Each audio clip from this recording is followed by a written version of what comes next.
عظمت ہی عظمت ہو، وہ تو بادشاہوں کا بھی بادشاہ ہے۔ تو اس وجہ سے اس نے اپنے لیے نحنو کا لفظ استعمال فرما کے یہ بات سمجھائی ہے، جیسے میری ذات عظمت والی ہے ایسے ہی یہ کتاب بھی عظمت والی ہے۔ اس وجہ سے فرمایا انا نحنو نزلنا الذکر، ہم نے اس ذکر کو اتارا، ہم نے اس قرآن کو اتارا۔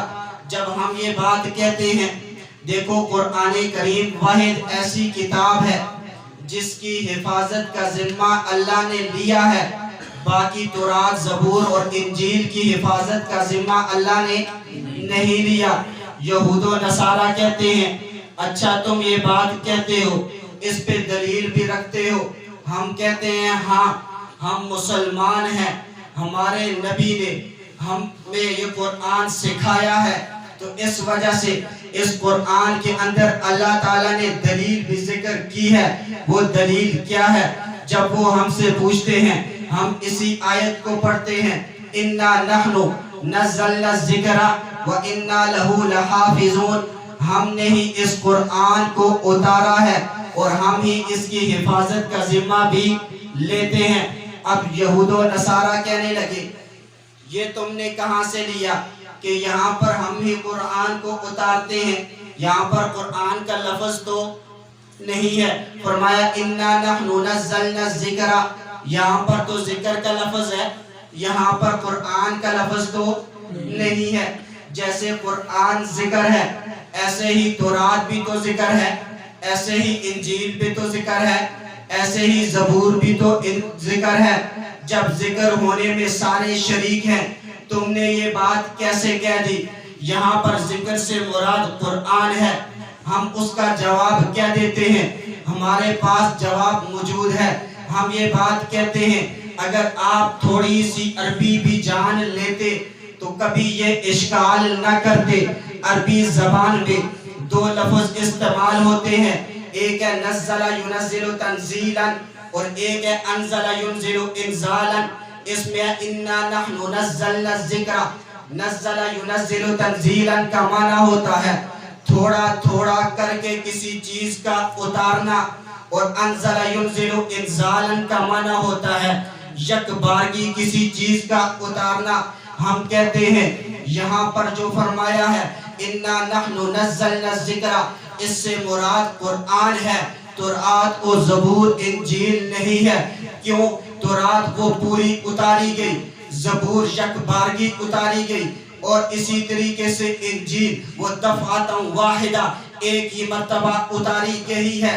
واحد ایک ایسی کتاب رہ جاتی ہے جو اللہ تعالیٰ نے 23 سالہ دور نبوت پہ 23 سالہ دور نبوت میں اپنے نبی پر اتاری ہے، اسے قرآن کہتے ہیں۔ اس وجہ سے فرمایا اِنَّا نَحْنُ نَزَّلْنَا الذِّكْرَ، ہم نے اس قرآن کو اتارا ہے، وَإِنَّا لَهُ لَحَافِظُونَ، اور آپ ہی اس کی حفاظت کا ذمہ بھی لیتے ہیں۔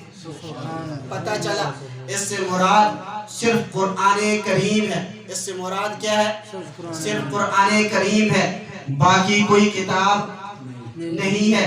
اس سے مراد قرآن کریم ہے، اس پر دلیل نزلنا کا لفظ ہے۔ اِنَّا نَحْنُ نَزَّلْنَا الذِّكْرَ، تھوڑا تھوڑا کر کے اتارنا، یہ تو صرف قرآن کریم ہی تھا۔ تو یہ اس بات کی دلیل ہے، یہاں پر ذکر سے مراد وہ قرآن ہے، تورات، زبور اور انجیل نہیں ہے۔ تورات، زبور اور انجیل نہیں ہے۔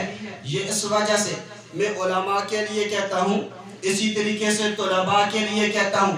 دیکھیں فرمایا وَإِنَّا لَهُ لَحَافِظُونَ، وَإِنَّا لَهُ لَحَافِظُونَ، یہ جملہ اسمیہ ہے، یہ جملہ اسمیہ ہے جو دوام اور ثبوت پر دلالت کرتا ہے۔ کیا مطلب؟ ہم نے ہی اس قرآن کو اتارا ہے اور قیامت تک اس کی حفاظت کا ذمہ بھی لیتے ہیں، قیامت تک اس کی حفاظت کا ذمہ بھی۔ تو جو قرآن کریم کو ختم کرنے کی کوشش کرے گا وہ خود تو ختم ہو جائے گا، لیکن قرآن ختم نہیں ہوگا، کیونکہ اللہ نے حفاظت کا ذمہ تو لے لیا، اللہ نے حفاظت کا ذمہ تو لے لیا ہے۔ تو اس وجہ سے وہ خود تو ختم ہو جائے گا، لیکن قرآن کریم اس کو ختم نہیں کر سکتا۔ علامہ آلوسی نے لکھا ہے، بڑی عجیب بات لکھی ہے۔ شیخ محیب بہت بڑا شخص تھا، فرماتے ہیں فَإِنَّ الشیخ المحیب لو تغیر نقطة من القرآن لَيَرُدُّ عَلَيْهِ الصِّبْيَانِ۔ یہ قرآن کریم کی حفاظت کا ذمہ اللہ نے لیا ہے۔ شیخ محیب جیسا شخص بھی آ جائے، وہ ایک نقطے میں تغیر و تبدل کرے، ایک نقطے کو تبدیل کر کے 2 نقطے لگا دے یا 3 نقطوں کی جگہ 2 نقطے کر دے، لیکن عجیب بات یہ ہے، ایک 8 سال کا بچہ کھڑا ہوگا، لَيَرُدُّ عَلَيْهِ الصِّبْيَانِ، یہ بچہ اٹھ کے کہہ دے گا یا شیخ اخطأتا، ہے شیخ تو نے غلطی کی ہے۔ اس سے پتہ چلتا ہے یہ قرآن کی حفاظت کا ذمہ خدا نے لیا ہے، اور اس کے لیے بندوں کا انتخاب بھی کیا ہے، اس کے لیے بندوں کا انتخاب بھی کیا ہے۔ تو یہ قرآن کی حفاظت کا ذمہ یہ اللہ نے لیا، اور اس کے لیے بچوں کا بھی انتخاب کیا جو حافظ قرآن ہوں، اور اسی طریقے سے جو بڑے ہوں، اسی طریقے سے جو بڑے ہوں۔ آپ نے تو شاید دیکھا ہے یا نہیں، میں نے دیکھا ہے کہ ایک آدمی جو سرکاری نوکری سے ریٹائر تھا، اس کے بعد آیا ہے، اس نے قرآن کریم کو حفظ کیا ہے، اس نے قرآن کریم کو حفظ کیا ہے، میں نے یہ دیکھا ہے۔ اور یہ قرآن کریم ایسا معجزہ ہے، اس کو بچہ بھی یاد کر سکتا ہے اور بڑا بھی یاد کر سکتا ہے۔ یہ قرآن کریم یہ اللہ کا کلام ہے، مخلوق کا کلام، اور اللہ کے نبی حضرت محمد مصطفیٰ صلی اللہ علیہ وسلم کا معجزہ ہے۔ یہ بڑی عظمت والی کتاب ہے، ایسی عظمت والی کتاب ہے کہ جب اس کو کوئی شخص سنتا ہے یہ اپنا اثر کر کے دکھاتی ہے۔ جب کوئی شخص اس کو سنتا ہے یہ اپنا اثر کر کے دکھاتی ہے۔ میں اس پر کئی واقعات پیش کر سکتا ہوں، لیکن صرف 1-2 واقعات پیش کرنے لگا ہوں۔ دیکھیں، یمن کا ایک قبیلہ تھا، اس قبیلے کا سردار طفیل بن عمر دوسی، اب یہ مکہ آتا ہے۔ جب مکہ آیا، مکہ کے جو کفار تھے ان میں سے جو بڑے سردار تھے طفیل بن عمر دوسی کو ملتے ہیں اور یہ بات کہتے ہیں طفیل یہاں پر سارے کام کرنا لیکن ایک کام نہ کرنا۔ وہ کہنے لگا وہ کام کون سا ہے؟ یہ کہنے لگے اللہ کے نبی سے قرآن کریم کو نہ سننا، وگرنہ تو صابی بن جائے گا۔ صابی مسلمانوں کو کہتے تھے، تو اس وجہ سے باقی سارے کام کرنا لیکن اللہ کے نبی سے قرآن کو نہ سننا۔ یہ کہنے لگے ٹھیک ہے۔ اب ان کے ذہن میں یہ بات آ گئی، اب انہوں نے ایسا کیا، اپنے کانوں کے اندر روئی ڈال دی، لیکن جب قسمت ساتھ دے تو پھر روئی یہ روک تو نہیں سکتی، تو اس وجہ سے اب انہوں نے اپنے کانوں کے اندر روئی ڈالی ہے۔ اللہ کے نبی حضرت محمد مصطفیٰ صلی اللہ علیہ وسلم کی عادت تھی، بیت اللہ کے باہر بیٹھ کر وہ تلاوت فرمایا کرتے تھے، یہاں تک کہ ایک دفعہ یہ باہر سے گزرا، اللہ کے نبی کی تلاوت کی آواز آ رہی تھی، اس کے کانوں میں تھوڑی سی ہلکی سی آواز پڑتی ہے، یہ کہتا ہے چلو ہے تو بڑی سریلی سی آواز، چلو سن لیتا ہوں۔ پھر بات یاد آئی اور مشرکین مکہ کے سرداروں نے کہا تھا کہ نبی سے قرآن کو نہ سننا، پھر کہنے لگے چلو خیال آیا، کہنے لگے دیکھو چلو سن تو لیتا ہوں، مانتا تو نہیں ہوں نا، صرف سن ہی لیتا ہوں، یہاں تک کہ اپنے کانوں سے روئی نکالی ہے، اللہ کے نبی تلاوت کر رہے ہیں اور یہ قرآن کریم کو سنتا ہے۔ اللہ کے نبی نے تلاوت ختم کی اور یہ اللہ کے نبی کے پاس جا کے کلمہ پڑھ کے مسلمان ہوا۔ قرآن اپنا اثر یہ دکھاتا ہے، قرآن کو کوئی بھی سنے، قرآن اپنا اثر دکھاتا ہے۔ اور اسی طریقے سے میں ایک اور واقعہ پیش کرنے لگا ہوں۔ قبیلہ ازد شنوا، مکہ سے دور ایک قبیلہ رہتا تھا، یہاں پر ایک شخص تھا، زمار اس کا نام تھا، مفسرین نے اس کا نام زماد لکھا ہے، یہاں تک کہ یہ شخص ایسا تھا کہ جو شخص پاگل ہو جاتا، یہ کوئی دم درود پڑھتا، اللہ تعالیٰ اس کو شفا دے دیتا تھا۔ جب اللہ کے نبی صلی اللہ علیہ وسلم کے متعلق یہ پروپیگنڈا مشرکین نے کیا، یہ نعوذ باللہ مجنون ہو گیا ہے، یہ پاگل ہو گیا ہے، اس وجہ سے نعوذ باللہ یہ بہکی باتیں کر رہا ہے، جدھر سے مڑتا ہے یا قوم اعبدوا اللہ، صرف اللہ کی عبادت کرو، باقی کسی کو مت پوجو۔ اب سارا دن اس کا یہی کام ہے۔ جب انہوں نے اتنا مشہور کیا یہ ازد شنوع قبیلہ، یہاں تک یہ بات پہنچی، اب کسی نے اس کو بتایا تو اس نے کہا اچھا اگر یہ ہے تو کسی نے بتایا بیت اللہ کے جو والی ہے ان کا بیٹا ہے، وہ نعوذ باللہ پاگل ہو گیا ہے۔ اب اس نے اتنے دور سے سفر شروع کیا، آیا اللہ کے نبی کی خدمت میں بیٹھا، اللہ کے نبی صلی اللہ علیہ وسلم سے کہنے لگا میں نے سنا ہے بیت اللہ کے جو والی ہیں ان کا ایک بیٹا وہ پاگل ہو گیا ہے، تو میں جو ہے وہ دم کرتا ہوں، اللہ شفا دے دیتا ہے، اور میری فیس بڑی بھاری ہے، لیکن یہ کعبہ کے چونکہ متولی ہے اس وجہ سے میں ان سے فیس نہیں لوں گا۔ اللہ کے نبی صلی اللہ علیہ وسلم نے فرمایا وہ شخص تو میں ہی ہوں جس کے بارے میں یہ بات کہتے ہیں۔ یہاں تک کہ پھر اس نے کہا اچھا پھر آپ کیا کہتے ہیں؟ اللہ کے نبی صلی اللہ علیہ وسلم نے وہ خطبہ پڑھا جو میں نے ابھی تقریر شروع کرنے سے پہلے پڑھا تھا۔ اسی طریقے سے جب کوئی امام جمعے والے دن منبر پہ کھڑا ہوتا ہے وہ خطبہ پڑھتا ہے، بالکل اسی طریقے سے اللہ کے نبی صلی اللہ علیہ وسلم نے یہ خطبہ پڑھا۔ اس کے بعد سورہ طارق کی تلاوت شروع کی، سورہ طارق کی تلاوت جب شروع کی، اب اس کی آنکھوں سے آنسو جاری ہو گئے۔ ادھر اللہ کے نبی حضرت محمد مصطفیٰ صلی اللہ علیہ وسلم نے سورہ طارق کی تلاوت ختم کی ہے اور ادھر یہ کلمہ پڑھ کے مسلمان ہو۔ تو قرآن اپنا اثر ضرور دکھاتا ہے، قرآن اپنا اثر ضرور دکھاتا ہے، اور ہاں اس کے لیے شرط یہ ہے ضد اور ہٹ درمی نہ ہو، ضد اور ہٹ درمی نہ ہو، وگرنہ پھر کیونکہ آپ کا اپنا قصور ہے، آپ کا اپنا قصور ہے۔ دیکھیں ایک زمین ہو تو اس زمین کے اندر کھیت لگتے ہیں، اس زمین کے اندر جو بالکل بنجر نہ ہو، جو بنجر نہ ہو، تو اس وجہ سے وہ جو ہے سبزیاں بھی اگاتی ہے، دیگر چیزیں بھی اگاتی ہے، لیکن اگر انسان کا دل ہی بنجر ہو اور اس کے اندر ضد اور ہٹ درمی ہو تو پھر تو قصور قرآن کا نہیں بلکہ قصور اس کے اپنے دل کا ہے، قصور اس کے اپنے دل کا ہے۔ اور عجیب بات یہ ہے مشرکین مکہ بھی اس بات کو تسلیم کرتے تھے کہ قرآن جو ہے یہ ایسی کتاب ہے کہ اگر ہم اس کو سنیں ہمیں بڑی راحت معلوم ہوتی ہے، ہمیں بڑی راحت لگتی ہے، تو ہمیں پتہ چلتا ہے سکون ہمیں ملا ہے، سکون اس قرآن کریم کے سننے سے ملتا ہے۔ میں اس پہ بھی ایک واقعہ پیش کرنے لگا ہوں۔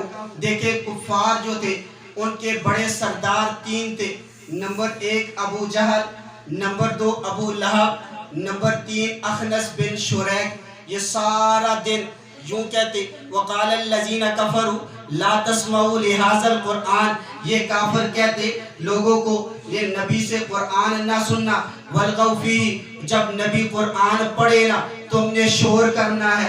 یہ کیوں کہتے تھے؟ کیونکہ ان کو پتا تھا قرآن اپنا اثر بھی دکھاتا ہے، اور اسی طریقے سے جب کوئی قرآن کو سنتا ہے تو اس کو سکون بھی ملتا ہے۔ اب عجیب بات یہ ہے سارا دن یہ تینوں کا یہی کام ہوتا، ایک گلی میں کھڑا ہوتا، دوسرا دوسری گلی میں، تیسرا تیسری گلی میں، جو بھی آتا اس کو یہی بات کہتے۔ جیسے تبلیغی جماعت والے دیکھیں کسی ایک کو ادھر سے پکڑتے ہیں، آؤ مدرسے آ جاؤ، آؤ مسجد آ جاؤ، یہ لاتے ہیں۔ بالکل اسی طریقے سے یہ تو نیکی کا کام کرتے ہیں، وہ نیکی کا کام نہیں کرتے تھے بلکہ وہ لوگوں کو کہتے تھے وقال الذین کفروا لا تسمعوا لہذا القرآن، قرآن کو نہ سننا، وگرنہ قرآن اثر بھی دکھائے گا، قرآن سے تمہیں راحت بھی معلوم ہوگی، تمہیں سکون بھی ملے گا۔ اب عجیب بات یہ ہے، اور یہ دین سارا دن یہ کرتے، جب رات کو لوگ سو جاتے اب یہ چھپ کے آتے، ایک گلی سے آ رہا ہے، دوسرا دوسری گلی سے، تیسرا تیسری گلی سے۔ جب اللہ کے نبی کی تلاوت کو سنتے بڑا سکون ہوتا، جب تلاوت ختم ہوتی اب تینوں چھپ چھپا کے بھاگتے۔ ایک دفعہ ایسا ہوا کہ ایک چوک میں جا کر تینوں کی ملاقات ہو گئی اور کہنے لگے، سب نے شرم کے مارے سے سر جھکا لیے اور کہنے لگے، سارا دن لوگوں کے کہتے ہو، لوگوں کو تو یہ کہتے ہو لا تسمعوا لہذا القرآن، قرآن کو نہ سننا، اور رات کو تمہیں اس وقت تک نیند نہیں آتی جب تک اللہ کے نبی سے قرآن نہیں سنتے۔ وعدہ کرتے ہیں، کہتے ہیں کل سے نہیں آئیں گے، دوسرا دن ہوتا ہے، پھر اسی طریقے سے چوک میں ملاقات ہو جاتی ہے، پھر وعدہ ہوتا ہے، تیسرا دن پھر ہوا، پھر چوک میں ملاقات ہوئی۔ اخنس بن شریح یہ کہنے لگا، اگر تم نے سیدھے طریقے سے سننا ہے تو پھر سیدھے طریقے سے جا کے مسلمان ہو جاؤ نا۔ تو یہ بات تو تمہیں بھی پتہ ہے کہ یہ اللہ کا نبی برحق ہے، اس پہ جو کتاب نازل ہوئی ہے یہ واقعتاً اللہ کا کلام ہے، مخلوق کا کلام نہیں، تو پھر اس نبی پہ ایمان کیوں نہیں لاتے؟ اب کہنے لگے، اب خود انہوں نے مانا، کہنے لگے اس میں کوئی شک نہیں، یہ قرآن اللہ کا کلام ہے، مخلوق کا کلام نہیں، یہ اللہ کے نبی حضرت محمد مصطفیٰ احمد مجتبیٰ صلی اللہ علیہ وسلم کا معجزہ ہے، اس میں کوئی شک نہیں، اللہ کے نبی یہ برحق نبی ہے۔ لیکن ہم ایمان اس وجہ سے نہیں لاتے کیونکہ اب نبوت یہ بنی اسرائیل سے نکل کر بنی اسماعیل میں آ گئی۔ یہ دیکھیں قرآن یہ اثر دکھاتا ہے کہ نہیں؟ قرآن اثر دکھاتا ہے کہ نہیں؟ اسی طریقے سے قرآن کو جب سنا جائے تو سکون ملتا ہے کہ نہیں؟ اگر سکون نہ ملتا نا، ان دشمنوں کو نہ ملتا، لیکن یہ بھی رات کو سونے سے پہلے رات کو آ کے تلاوت سنتے تھے، پھر جا کے ان کو نیند آتی تھی، وگرنہ نیند بھی نہیں آتی تھی۔ اس سے پتہ چلتا ہے یہ قرآن بڑی عظمت والی کتاب ہے۔ حضرت عثمان غنی رضی اللہ تعالی عنہ فرماتے ہیں، اگر کوئی شخص قرآن کریم کو پڑھے، اور قرآن کریم ایسی کتاب ہے، یہ قرآن کریم ایسی کتاب ہے، اس کی وجہ سے اللہ تعالیٰ بہت سارے لوگوں کو بلندیاں عطا کرتے ہیں اور بہت سارے لوگوں کو ذلیل و رسوا کرتے ہیں، یہاں تک کہ اللہ کے نبی حضرت محمد مصطفیٰ صلی اللہ علیہ وسلم نے فرمایا، جب کوئی بچہ، جب کوئی شخص یہ قرآن کریم کی تلاوت کرتا ہے، اللہ تعالیٰ اس کی تلاوت کو خود سنتے ہیں، حتیٰ کہ جب یہ تلاوت کرتا ہے اب فرشتے آسمانوں سے نیچے اترنا شروع ہو جاتے ہیں، یہاں تک کہ ایک بڑا مجمع لگتا ہے۔ اور جب یہ حافظ قرآن یہ قرآن کریم کی تلاوت کرتا ہے، اللہ کے نبی نے فرمایا، اللہ کے نبی فرماتے ہیں، یہ فرشتے اپنا منہ اس بچے کے منہ کے ساتھ لگاتے ہیں۔ کیا مطلب؟ یہ جو بچہ ہے جب یہ قرآن کریم پڑھتا ہے فرشتے اس کے ہونٹوں کو چومتے ہیں، فرشتے اس کے ہونٹوں کو چومتے ہیں۔ اور یہ کیوں چومتے ہیں؟ اس بچے کو جو عظمت ملی ہے کس وجہ سے؟ قرآن کریم کی وجہ سے۔ اور قرآن کریم کی وجہ سے کیوں؟ اس وجہ سے یہ قرآن کریم کی نسبت کیا ہے؟ اعلیٰ ہے۔ شروع والا اصول بھول گئے ہیں، شروع والا اصول بھول گئے ہیں۔ اب دیکھیں اس کی نسبت کس سے ہے؟ قرآن کریم سے۔ اس کی نسبت کس سے ہے؟ قرآن کریم سے۔ اور قرآن کریم جو ہے یہ اس کی بہت اعلیٰ نسبت ہے، یہ بڑی بابرکت کتاب ہے، یہ اللہ کا کلام ہے، یہ مخلوق کا کلام نہیں۔ اللہ کے نبی حضرت محمد مصطفیٰ صلی اللہ علیہ وسلم کا معجزہ ہے، جو قرآن کے ساتھ دل لگی کرتا ہے، اللہ تعالیٰ اس کو بلندیاں عطا کرتے ہیں۔ ایک مرتبہ قاری عاصم کوفی یہ بیان کرتے ہیں، جن کی قرأت میں ہم قرآن کریم کو پڑھتے ہیں، حافظ صاحب سمجھتے ہوں گے، تو یہ اس وجہ سے ہم ان کی قرأت میں، ہم ان کی قرأت کے اندر قرآن کریم کو پڑھتے ہیں۔ امام عاصم کوفی امام عاصم کوفی کون ہے؟ یہ بہت بڑے قاری گزرے ہیں، اور جب یہ بات کرتے تھے ان کے منہ سے خوشبو مہکتی تھی، لوگ یہ سمجھتے تھے ہمیں لگتا ہے یہ قاری صاحب بہت اعلیٰ قسم کی کوئی خوشبو منہ کے اندر استعمال کرتے ہیں جس کی وجہ سے خوشبو مہکتی ہے ان کے منہ سے۔ اب ایک دفعہ کسی نے پوچھ لیا حضرت یہ تو بتا دے کون سی خوشبو استعمال کرتے ہیں؟ امام عاصم کوفی کہنے لگے میں تو کوئی خوشبو استعمال نہیں کرتا۔ وہ کہنے لگے پھر بتائے نا یہ خوشبو کیوں مہکتی ہے؟ ایسی خوشبو ہمارے منہ سے تو نہیں آتی، آپ کے مبارک منہ سے کیوں آتی ہے؟ امام عاصم کوفی یہ کہنے لگے دیکھو ایک مرتبہ ایسا ہوا میں رات کو سویا، اللہ کے نبی حضرت محمد مصطفیٰ صلی اللہ علیہ وسلم کی زیارت ہوئی ہے۔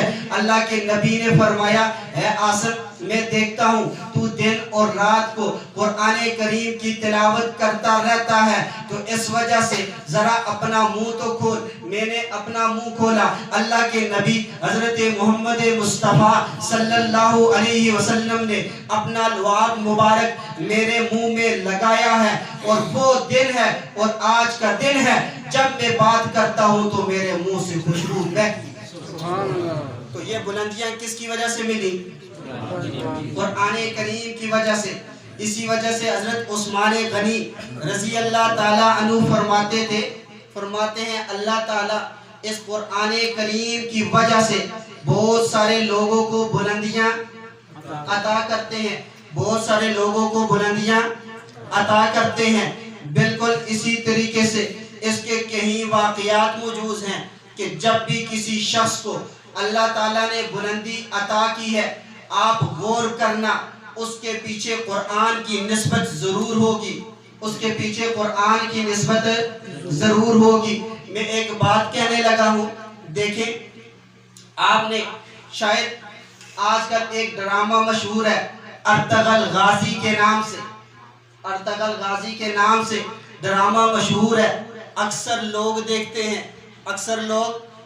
ہیں، لیکن میں یہ بات کہتا ہوں دیکھو یہ ڈرامہ دیکھنا جائز ہے، ڈرامہ ہوتا ہے اور حقیقت ہوتی ہے، ڈرامہ اور حقیقت ہوتی ہے۔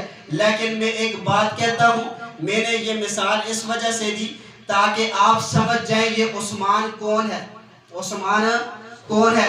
اس ڈرامے کے اندر ایک آتا ہے عثمان جس کا نام عثمان ہے۔ اب اللہ تعالیٰ نے اس کو بڑی بلندیاں عطا کی تھی، اس کو اللہ تعالیٰ نے بہت اعلیٰ مقام عطا کیا تھا۔ یہ مقام کیوں ملا؟ فرماتے ہیں ایک مرتبہ ایسا ہوا کہ یہ بڑے مہمان نواز تھے، جو بھی کوئی مہمان آتا تو یہ اس کو لے کے اپنے گھر لے آتے اور اس کو کھانا بھی کھلاتے، ایک رات رکھتے بھی، صبح دوسرے وقت پہ صبح جب ہوتی دوسرے دن اس کو پھر رخصت بھی کرتے۔ اب جو اس کے گھرانے والے تھے انہوں نے دیکھا وہ پورا ایک خاندان تھا، انہوں نے دیکھا یہ ہر روز کسی نہ کسی کو پکڑ کے لے آتا ہے۔ انہوں نے پہلے سمجھایا اور کہنے لگے عثمان دیکھو آئندہ باہر کے کسی آدمی کو ہمارے اس علاقے کے اندر لے کے نہیں آنا۔ وہ کہنے لگا کیوں؟ کہنے لگے دیکھو یہاں پر ہماری لڑکیاں موجود ہیں، ہماری خواتین موجود ہیں، اچھا نہیں لگتا، باہر کے لوگ آتے ہیں۔ تو یہ کہنے لگا دیکھو میں تو صرف مہمان نوازی کرتا ہوں، وہ جو مہمان آتے ہیں وہ بھی بڑے اچھے طریقے سے رہتے ہیں اور اچھے طریقے سے بھیج دیتا ہوں۔ وہ کہنے لگے نہیں آئندہ کسی کو لے کر نہ آنا۔ اب ان کا آپس میں مشورہ ہوا اور اسے بھی کہنے لگے تو نے بھی کسی کو لے کے نہیں آنا۔ لیکن جب دوسرا دن آیا عثمان پھر ایک آدمی کو لے کے آ رہا ہے۔ اب لوگوں نے ایسا کیا اس کی پٹائی شروع کر دی۔ اب جب لوگوں نے مارا اب یہ عثمان گھر سے نکل گیا، اس کو گھر سے نکال دیا گیا۔ جب یہ گھر سے نکلا اپنے شیخ اور مربی اپنے جو پیر تھے ان کے پاس گیا ہے۔ اب ان کے پاس گیا، وہ کہنے لگے عثمان کیوں آئے ہو؟ تو یہ کہنے لگا دیکھو میں ایسے مہمان لے کے جاتا تھا، میرے علاقے والوں نے میرے اپنے گھرانے والوں نے مجھے مارا بھی ہے، ساتھ وہ مہمان کو بھی مارا ہے، ہم دونوں کو نکال دیا ہے، تو مہمان تو چلا گیا لیکن میں خود آپ کی اس مجلس میں آ گیا ہوں تو شیخ نے کہا ابھی رات ہے، چلو رات کو سو جاؤ تو صبح سوچیں گے پھر کیا آگے کام کرنا ہے۔ تو اب ایسا ہوا یہ رات کو سو گیا، اسے پتہ نہیں چلا جب تہجد کے وقت پہ اس کی آنکھ کھلتی ہے، جس طرف اس نے پاؤں کیے ہوئے تھے وہاں پر ایک الماری تھی، اس کے اوپر قرآن کریم رکھا ہوا تھا۔ اب جب اس نے دیکھا کہ میرے پاؤں تو وہ قرآن کریم کی طرف ہے، اب اس نے وہ قرآن کریم اٹھایا، ساتھ میں رونا شروع کر دیا،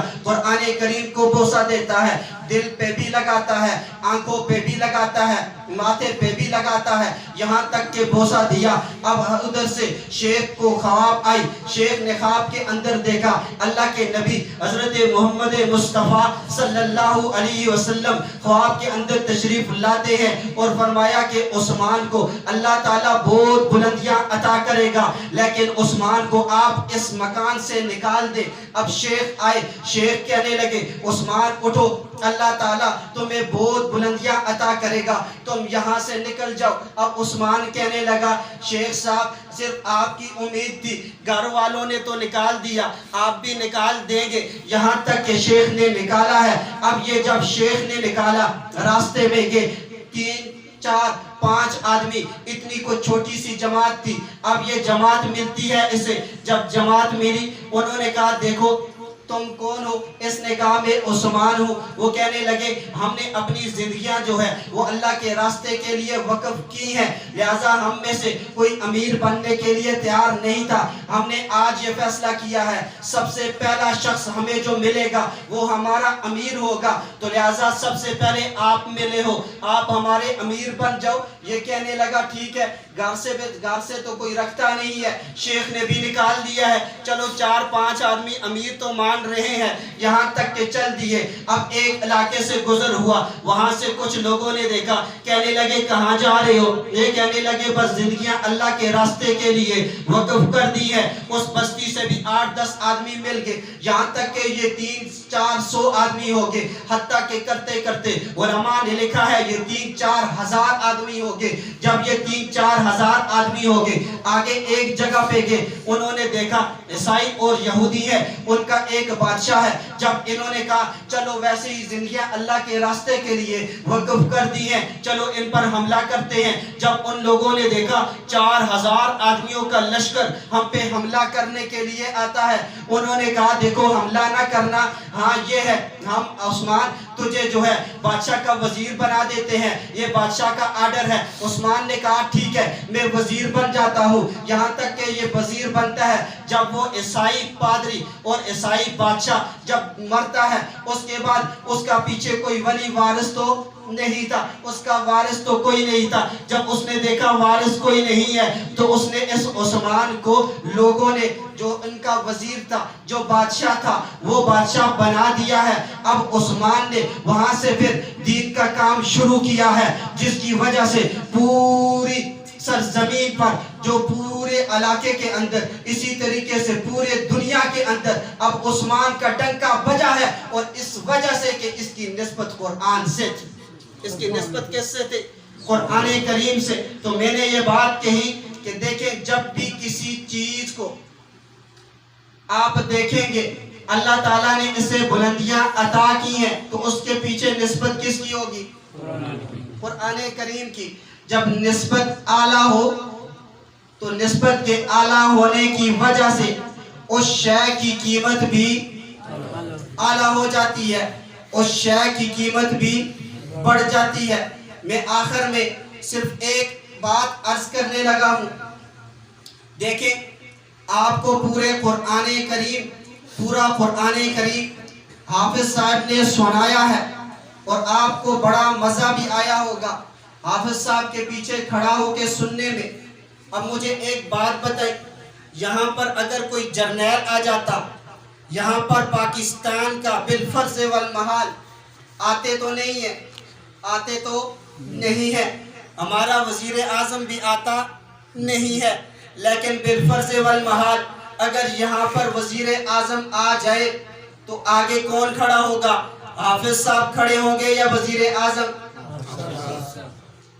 تو وہ جرنیل کھڑے ہوں گے یا حافظ صاحب؟ تو اس سے پتہ چلتا ہے کہ حافظ کو جو اللہ تعالیٰ نے بلندیاں عطا کی ہیں یہ کس وجہ سے کی ہیں؟ قرآن کریم کی وجہ سے، قرآن کریم کی نسبت کی وجہ سے۔ تو اللہ تعالیٰ نے قرآن کریم کی حفاظت بھی کس سے کروائی ہے؟ حفاظ سے۔ کس سے کروائی ہے؟ حفاظ سے۔